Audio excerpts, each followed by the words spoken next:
Hey, how you doing? Master Welch here. I'm going to be talking a little bit about Rayxanber 3 and the things that I like about this game.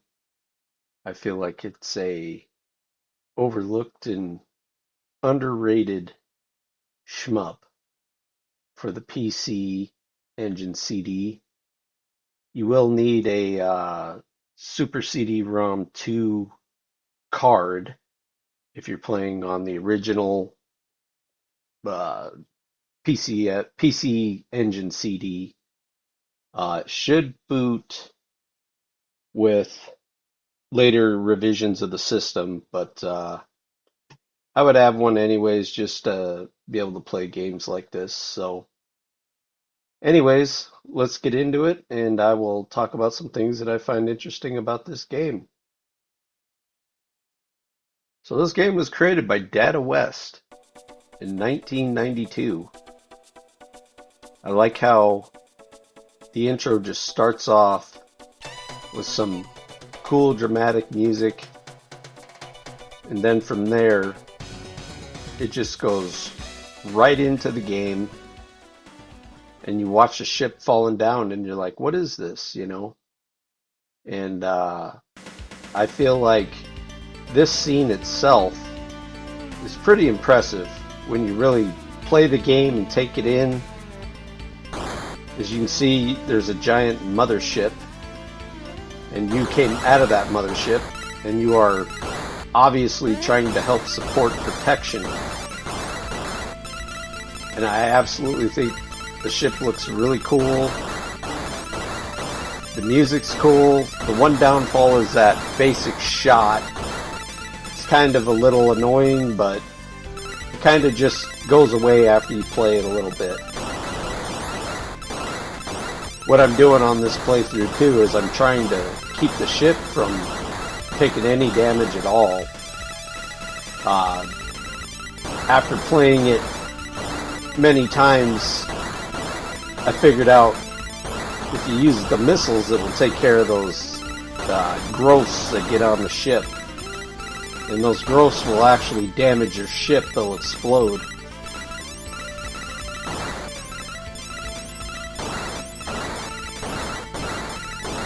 As the battle rages on to protect this ship, the ship sends out more support units to help defend, which is a pretty cool concept too.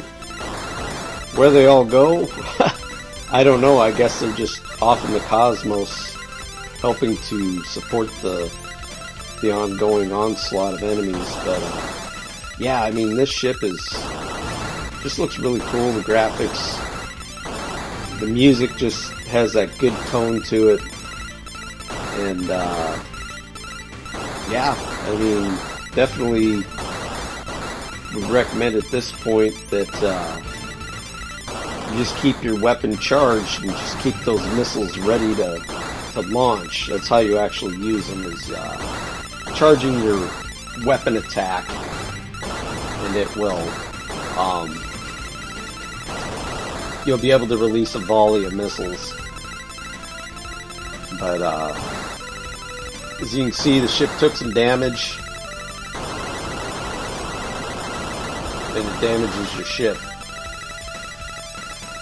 And as this goes on, you can just have that ship just like totally wrecked. I ended up defending it pretty good, but the ship itself, it will seem like it's more frantic. Like it'll fly into the battle, shooting its laser beam a little more. And I think there's even one point where it just basically tries to ram one of the bigger ships like that. It just basically just tries to ram itself. But I don't know, I got into the moment, and I think this is a really interesting concept that they did with Stage 1.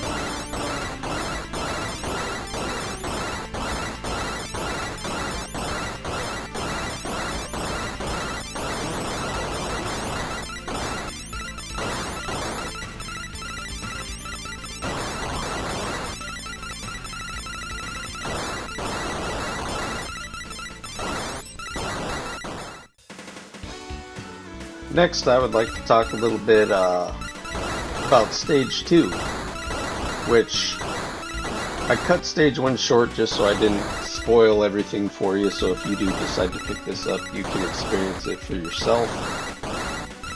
But one thing I do like about Stage 2 right off the bat is it has this underwater component in which it does affect the physics of your ship.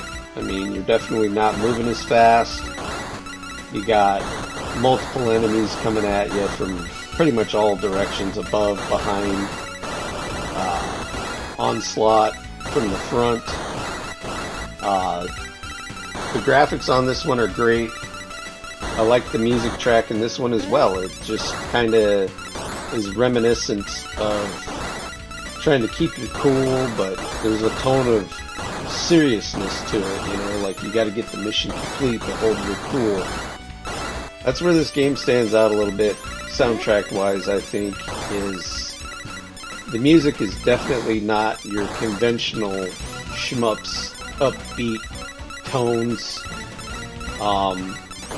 It has a little slower rate, and I kind of like it, you know.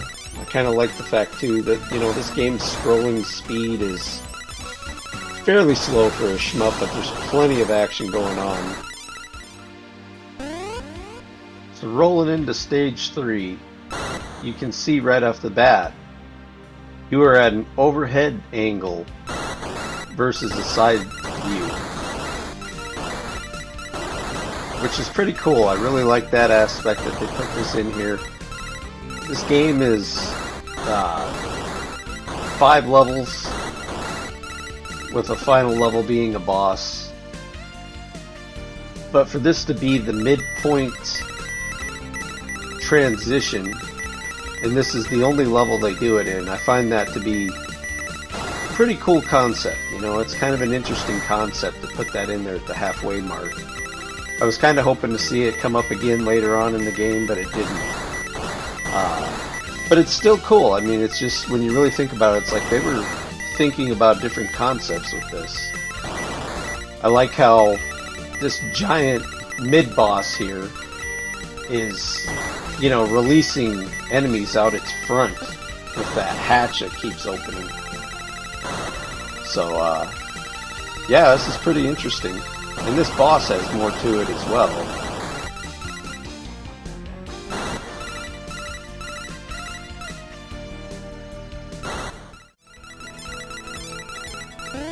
So this next part here, I'm just kind of showing what happened to that, what seemed to be the mid-boss. We ended up hitting him with the flames at the core. We went streaking way ahead, and there was a little segment after that, which I didn't put in there just for spoiler reasons, but this is pretty interesting. As you can see, those yellow shots, they're like scaling out and then up, so that's kind of neat. But as you can tell, this is that core. You just totally, somehow it transformed into that, whatever was left of it after getting tore up. And as you can see also that these bosses are quite massive throughout the game. The theme of all the bosses are just, they're big. And I like that they're multi-tiered in a sense. Like, you have to progress the damage to it, and then it starts doing different actions. But yeah, so this is what I think is left of that walker, I guess, if you want to call it that. It's kind of neat too, is if you look deep into the background, that layer, it's like a cave.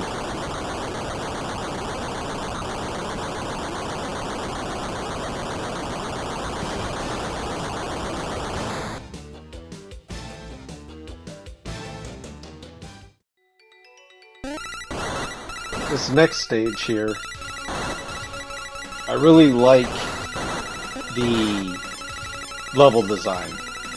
they've done kind of a change up here. Instead of just straightforward path, you have to traverse up, down, at angles, at times straight up and then forward again.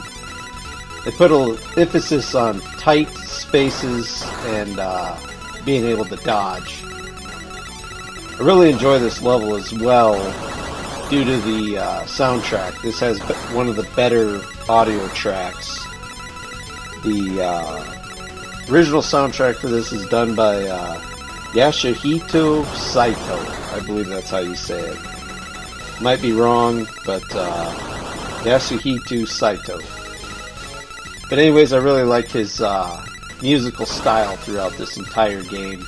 I feel like this track and the next level have excellent production.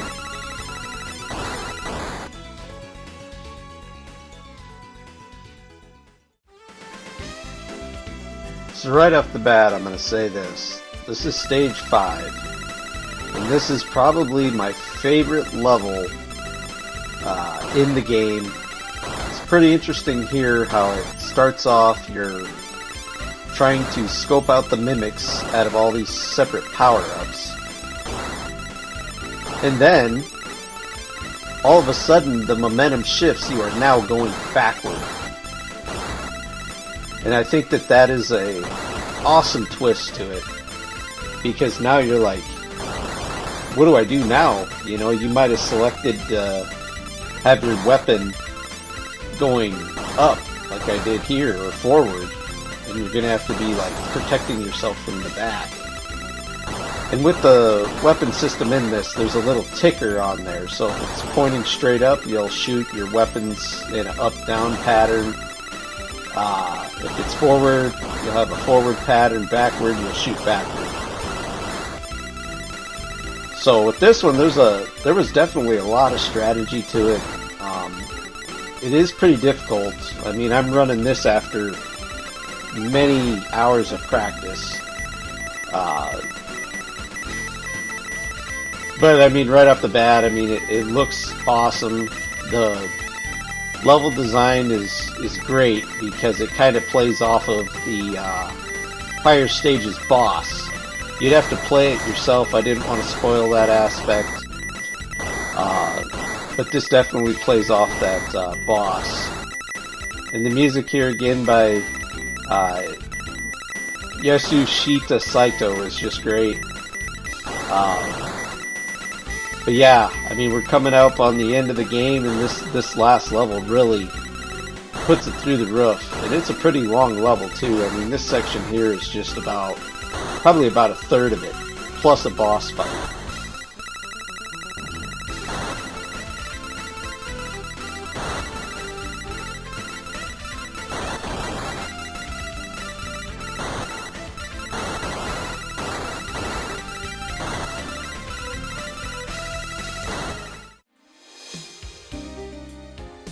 Alright, we've come to the last boss of the game. I'm not going to do the whole boss for you. I want you to be able to play it for yourself. But what I found interesting about this fight is there's no bullet sounds, there's no laser sounds, nothing. Made me think that maybe you're in a vacuum of space somewhere. How they say in space no one can hear you scream type thing, you know, so that's what I kind of thought about. This kind of plays off of the last stage's boss as well. Kind of that concept that you're progressing deeper into something. You know, you'd have to play it to see what I'm saying. But yeah, the scale of this game is great. I kind of like the relaxing tone to this battle. This battle gets semi-difficult when you have to progress it, you know, progress the fight, and it'll take you a little bit. I mean, you might get lucky and get it in a couple tries, but it wasn't always the case for me. But yeah.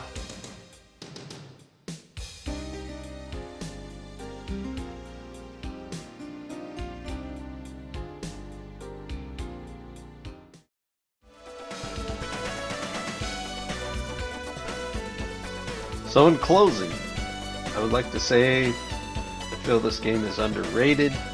You don't hear a lot of people talk about it ever. I think it's a very good PCEngine CD shmup.